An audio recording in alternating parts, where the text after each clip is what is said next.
السلام عليكم ورحمة الله وبركاته. بسم الله الرحمن الرحيم.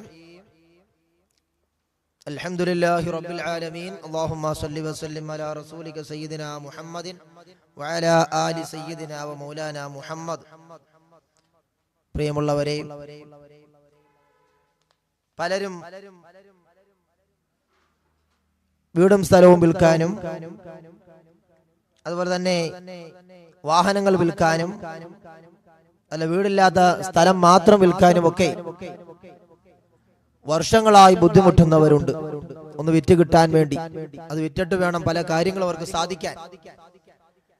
അങ്ങനെ ബുദ്ധിമുട്ടുന്നവർക്കുള്ള ഒരു പരിഹാര മാർഗമാണ് ഇൻഷാ അല്ലാഹ് ഇന്നത്തെ ക്ലാസ്സിലൂടെ പറഞ്ഞു തരുന്നത്. വീടും സ്ഥലവും ആണെങ്കിലും അതല്ല സ്ഥലം മാത്രമാണെങ്കിലും എത്ര കൂടുതലുണ്ടായാലും കുറവാണെങ്കിലും അതുപോലെ വാഹനം വിൽക്കാനും ഒക്കെ ആഗ്രഹിക്കുന്നവർ, അത് നമ്മൾ ഇഷ്ടപ്പെട്ട നമ്മൾ ഉദ്ദേശിച്ച വിലയ്ക്ക് വിൽക്കാൻ, അതല്ല ഏതെങ്കിലും വിലയ്ക്ക് വിറ്റിട്ട് കാര്യമില്ലല്ലോ. നമ്മൾ ഉദ്ദേശിക്കുന്ന വിലയല്ലാതെ കുറഞ്ഞ വിലയ്ക്ക് വിറ്റിട്ട് കാര്യമില്ല. അപ്പൊ നമ്മൾ ഉദ്ദേശിക്കുന്ന വിലയ്ക്ക് തന്നെ അതൊക്കെ വിറ്റ് കിട്ടാൻ വേണ്ടി ഉദ്ദേശിക്കുന്നവർ ചെയ്യേണ്ടുന്ന ഒരു മന്ത്രമാണ് എന്ന് പറഞ്ഞു തരുന്നത്. മഹാന്മാരായ പണ്ഡിതന്മാർ പഠിപ്പിക്കുന്നത് പ്രകാരം ഞാൻ ഈ പറയുന്നത് പോലെ അത് നിങ്ങൾ ചെയ്താൽ ഇൻഷാ അല്ലാഹ് അതിന് ഫലമുണ്ടാവുന്നതാണ്. അല്ലാഹു സുബ്ഹാനഹു വ തആല എല്ലാം എളുപ്പമാക്കി തരുമാറാകട്ടെ. പരിശുദ്ധമായ ഖുർആനിലെ സൂറത്തുൽ യൂസുഫ് 80-ാമത്തെ ആയത്ത്, സൂറത്ത് യൂസുഫ് 80-ാമത്തെ ആയത്ത്, 80-ാമത്തെ ആയത്തും അതുപോലെ സൂറത്തുൽ ഖസസിലെ 24-ാമത്തെ ആയത്തും, ഈ രണ്ട് ആയത്തുകൾ കൊണ്ടുള്ള ഒരു ദുആ, അതായത് ഈ ആയത്ത് എത്ര പ്രാവശ്യം ഓതണം, അത് എന്നിട്ട് എന്താ ചെയ്യേണ്ടതെന്നെല്ലാം പറഞ്ഞു തരാം ഇൻഷാ അല്ലാഹ്. അതുപോലെ ചെയ്യണം. നിങ്ങൾ ആദ്യം ചെയ്യേണ്ടത്, നിങ്ങൾക്ക് വീടും സ്ഥലവുമാണ് വിൽക്കേണ്ടതെങ്കിൽ ആ വീട്ടിൽ ഇരുന്നു കൊണ്ട് ഞാൻ പറയുന്നത് പോലെ ഓതുക.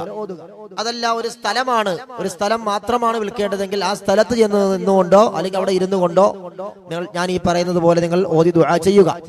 അതല്ല ഒരു വാഹനമാണ് വിൽക്കേണ്ടതെങ്കിൽ ആ വാഹനത്തിന്റെ ഉള്ളിൽ കയറിയിരുന്ന് വാഹനത്തിനകത്തിരുന്നു കൊണ്ട് നിങ്ങൾ ഈ പറയുന്നത് പോലെ ഓതി ദുആ ചെയ്യുക. തന്റെ ബൈക്കാണ് വിൽക്കേണ്ടതെങ്കിൽ ബൈക്കിൽ ഇരുന്നു കൊണ്ട് ഇത് ചെയ്യുക. അപ്പം നമ്മൾ ഏത് സ്ഥലമാണോ വീടാണോ വാഹനമാണോ എന്താണ് വിൽക്കേണ്ടത് അവിടെ പ്രവേശിച്ചുകൊണ്ടാണ് ഇത് ചെയ്യേണ്ടത്. എന്താണ് ചെയ്യേണ്ടത്? ആ സ്ഥലത്തിരുന്നു കൊണ്ട് അല്ലെങ്കിൽ വീട്ടിലിരുന്നു കൊണ്ട് അല്ലെങ്കിൽ വാഹനത്തിലിരുന്നു കൊണ്ട് 11 സ്വലാത്ത് ആദ്യം ചൊല്ലുക. ആദ്യം 11 സ്വലാത്ത്. എന്ത് തുടങ്ങുമ്പോൾ നമ്മളൊരു ഫാത്തിഹ ഓതുമല്ലോ. ഹബീബായ മുഹമ്മദ് റസൂലുള്ളാഹി സ്വല്ലല്ലാഹു അലൈഹി വസല്ലം തങ്ങളുടെ മേലിലും തങ്ങളുടെ ഹദറത്തിലേക്കും എല്ലാ അംബിയാ മുർസലീങ്ങളുടെ ഹദറാത്തിലേക്കും എല്ലാ മഹാന്മാരുടെ ഹദറാത്തിലേക്കും കൂടി ഒരു ഫാത്തിഹ ആദ്യം ഓതുക. അതെപ്പോഴും ചെയ്യുന്നത് നല്ലതാണ്, എന്ത് കാര്യങ്ങൾ തുടങ്ങുമ്പോൾ. ആദ്യം ഒരു ഫാത്തിഹ ഓതി മഹാന്മാരുടെ പേരെല്ലാം ഒരു ഫാത്തിഹ ഓതുക. അതിനുശേഷം നിങ്ങൾ അവിടെ ഇരുന്നു കൊണ്ട് 11 സ്വലാത്ത് ചൊല്ലുക. 11 സ്വലാത്ത് ചൊല്ലുക. അതിനുശേഷം 11 പ്രാവശ്യം സൂറത്തുൽ യൂസുഫിലെ 80-ാമത്തെ ആയത്ത്, ആ 80-ാമത്തെ ആയത്തിന്റെ പകുതി മുതലാണ് ഓതേണ്ടത്. 80-ാമത്തെ ആയത്ത് തുടങ്ങുന്നത് ഫലമ്മസ്തൈഅസൂ മിൻഹു എന്നാണ്. അവിടെ മുതലല്ല ഓതേണ്ടത്. അഊദു ബില്ലാഹി മിനശ് ശൈത്വാനിർ റജീം ബിസ്മില്ലാഹിർ റഹ്മാനിർ റഹീം ആയത്തിന്റെ കുറച്ച് കഴിഞ്ഞിട്ട് ഫലൻ അബ്റഹൽ അർള അവിടെ മുതൽ ഓതണം. ഫലൻ അബ്റഹൽ അർള ഹത്താ യഅ്ദന ലീ അബീ ഔ യഹ്കുമ അല്ലാഹു ലീ വഹുവ ഖൈറുൽ ഹാകിമീൻ. അത്രയാണ് ഓതേണ്ടത്. അത് 11 പ്രാവശ്യം ഓതണം. ആദ്യം 11 സ്വലാത്ത്, ആദ്യം ഒരു ഫാത്തിഹ ഓതും. അതിനുശേഷം 11 സ്വലാത്ത് ചൊല്ലുക. അതിനുശേഷം സൂറത്ത് യൂസുഫിലെ 80-ാമത്തെ ആയത്തിൽ നിന്നും ഫലൻ അബ്റഹൽ അർള ഹത്താ യഅ്ദന ലീ അബീ ഔ യഹ്കുമ അല്ലാഹു ലീ വഹുവ ഖൈറുൽ ഹാകിമീൻ എന്ന് 11 പ്രാവശ്യം ഓതുക. അതിനുശേഷം സൂറത്തുൽ ഖസസിലെ 24-ാമത്തെ ആയത്ത്, ആ 24-ാമത്തെ ആയത്തും 11 പ്രാവശ്യം ഓതുക. ബിസ്മില്ലാഹിർ റഹ്മാനിർ റഹീം فسقى لهما ثم تولى إلى الظل فقال رب إني لم فقال رب إني لما أنزلت إلي من خير فقير فسقى لهما ثم تولى إلى الظل فقال رب إني لما أنزلت إلي من خير فقير من خير فقير. ഈ ആയത്തും 11 പ്രാവശ്യം അവിടെ ഇരുന്നു കൊണ്ട് അല്ലെ നിന്നുകൊണ്ട് ഓതുക. അതിനുശേഷം വീണ്ടും 11 സ്വലാത്ത് ചൊല്ലുക. ഇങ്ങനെ ചെയ്തതിനു ശേഷം നമ്മൾ അവിടെ ഇരുന്ന് ദുആ ചെയ്യുക. അവിടെ നിന്നുകൊണ്ട് ദുആ ചെയ്യുക. മനസ്സിലായി കാണുമെന്ന് കരുതുന്നു. ആദ്യം ഒരു ഫാത്തിഹ ഓതുന്നു, അതിനുശേഷം 11 സലാത്ത് ചൊല്ലുന്നു, അതിനുശേഷം സൂറത്തുൽ യൂസുഫിലെ 80-ാമത്തെ ആയത്ത് ഞാൻ പറഞ്ഞ ആ ഭാഗം മുതൽ 11 പ്രാവശ്യം ഓതുന്നു. അതിനുശേഷം സൂറത്തുൽ ഖസസിലെ 24-ാമത്തെ ആയത്ത് 11 പ്രാവശ്യം ഓതുക. അതിനുശേഷം 11 സലാത്ത് ചൊല്ലുക. എന്നിട്ട് നമ്മുടെ ആവശ്യം പറഞ്ഞുകൊണ്ട് ദുആ അരക്കുക. ഇത് നമുക്ക് സ്വന്തമായിട്ടും ചെയ്യാം, ഇനി ഒരാളെ വിളിച്ച് ചെയ്യിപ്പിക്കുകയും ചെയ്യാം. ഇങ്ങനെ ഓതി ഇങ്ങനെയൊക്കെ കറക്റ്റായിട്ട് എനിക്ക് ചെയ്യാൻ ബുദ്ധിമുട്ടുണ്ട് എന്ന് ഒരാൾക്ക് തോന്നിയാൽ അറിയുന്ന ഒരാളെ വിളിച്ച് ചെയ്യിപ്പിച്ചാലും മതി. വീട്ടിൽ വിളിച്ചിരുത്തി വീട് വിൽക്കാനാണെങ്കിൽ അവിടെ വെച്ച് ചെയ്യിപ്പിക്കുക. ഞാൻ പറഞ്ഞു വാഹനമാണെങ്കിൽ അവിടെ, സ്ഥലമാണെങ്കിൽ അവിടെ വെച്ച് ഒരാളെ വിളിച്ച് ചെയ്യിപ്പിച്ചാലും മതി. സ്വന്തമായിട്ടും ചെയ്യാവുന്നതാണ്. ഇങ്ങനെ ചെയ്താൽ നിങ്ങൾ ഉദ്ദേശിക്കുന്ന വിലയ്ക്ക് ആ സ്ഥലമായാലും വീടായാലും വാഹനമായാലും വിറ്റുകിട്ടുമെന്ന് മഹാന്മാരായ പണ്ഡിതന്മാർ പഠിപ്പിച്ചു തരുന്നു. ഇത് അഥവാ ഒരു പ്രാവശ്യം ചെയ്തിട്ട് പെട്ടെന്ന് ഫലം കണ്ടില്ലെങ്കിൽ പല പ്രാവശ്യം ചെയ്യുക.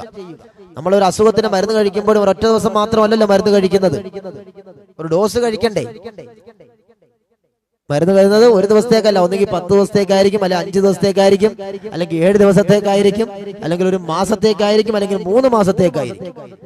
അപ്പം ഭൗതികമായ വിഷയങ്ങൾ അങ്ങനെയാണെങ്കിൽ നമ്മൾ ആത്മീയമായ ചികിത്സയും ആ ഒരു മൈൻഡിൽ വേണം നമ്മൾ കാണാൻ. അല്ലാഹു തആല ചിലപ്പോൾ ഭൗതികമായ കാര്യങ്ങൾ കൊണ്ടായിരിക്കാം നമ്മുടെ കാര്യങ്ങൾ നടത്തുന്നത്, ചിലപ്പോൾ ആത്മീയമായ കാര്യങ്ങൾ കൊണ്ടായിരിക്കാം. അപ്പൊ രണ്ടും നമ്മൾ ചെയ്യുക, രണ്ടും നമ്മൾ ചെയ്യണം. ആത്മീയമായ കാര്യങ്ങൾ ചെയ്യുമ്പോൾ നമ്മൾ അതൊക്കെ ഓതുകയും പറയുകയും ചെയ്തതിന്റെ പ്രതിഫലവും നമുക്ക് ലഭിക്കും. അതിന് ഇന്ന ഗുണമുണ്ടെന്ന് പറഞ്ഞ ആ ഗുണവും നമുക്ക് ലഭിക്കും. ഇനി ചിലപ്പോൾ അല്ലാഹു തആല തരാൻ ഉദ്ദേശിച്ചില്ലെങ്കിൽ തരുകയുമില്ല. അത് നമുക്കറിയില്ലല്ലോ, തരാൻ അല്ലാഹു ഉദ്ദേശിച്ചിട്ടുണ്ടോ ഉദ്ദേശിച്ചിട്ടില്ലേ എന്ന്. അപ്പൊ നമ്മൾ ചെയ്യേണ്ട കാര്യം നമ്മൾ ചെയ്യുക. അപ്പൊ ഭൗതികമായ കാര്യങ്ങൾ ഉപയോഗിച്ച് ഓരോന്നൊക്കെ ചെയ്യുമ്പോൾ അത് ഫലം കണ്ടില്ലെങ്കിലും ആരും കുറ്റം പറയാറില്ല.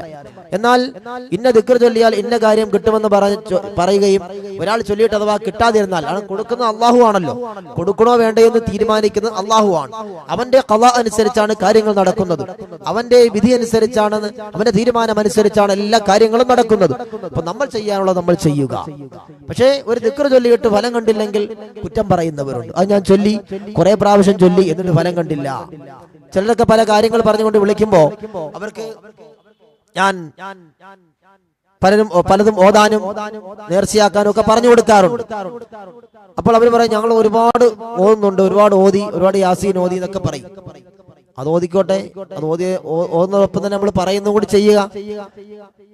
പക്ഷെ ഭൗതികമായ കാര്യങ്ങളിൽ നമ്മളൊരു അസുഖം വന്ന് മരുന്ന് കഴിക്കാൻ പോകുമ്പോ നമ്മളൊരു ഡോക്ടറെ കണ്ടു, അസുഖം മാറിയില്ല. വേറെ ഡോക്ടറെ പോയി കണ്ടപ്പോൾ ആ ഡോക്ടർ മരുന്ന് തരുമ്പോൾ ഞാൻ ഒരുപാട് മരുന്ന് കഴിച്ചാൽ എനിക്കിനി മരുന്ന് വേണ്ട എന്ന് പറഞ്ഞാൽ പിന്നെ എന്താ ഡോക്ടർ തരേണ്ടത്? ഞാൻ ഒരുപാട് മരുന്ന് കഴിച്ചു, എന്റെ അസുഖം മാറിയില്ല, അതുകൊണ്ട് ഇനി പിന്നെന്താ അടുത്ത ഡോക്ടർ എന്താണ് തരേണ്ടത്? മരുന്നല്ലാതെ. അദ്ദേഹവും മരുന്നാ തരുന്നത്. അപ്പോ ഭൗതികമായ കാര്യങ്ങളിൽ നമ്മൾ ഡോക്ടർമാരെയോ അല്ലെങ്കിൽ അങ്ങനെയുള്ള വിഭാഗത്തെയോ ഒന്നും കുറ്റം പറയുന്നില്ല. ഖുർആനെയും ദിക്റിനെയും ഒക്കെ അത് ചൊല്ലിയാൽ ഉടൻ ഉത്തരം കിട്ടിക്കോണം. കിട്ടിയില്ലെങ്കിൽ അതൊക്കെ മോശമാണ്, തെറ്റാണ്. ആദ്യം നമ്മൾ ആ ഒരു വിശ്വാസം, ആ ഒരു ചിന്ത മാറ്റി വെച്ചിട്ട് വേണം നമ്മൾ ഇതൊക്കെ ചെയ്യാൻ, എങ്കിലേ ഫലം കിട്ടുകയുള്ളൂ എന്ന് ആദ്യമായി ഓർമ്മപ്പെടുത്തുകയാണ്.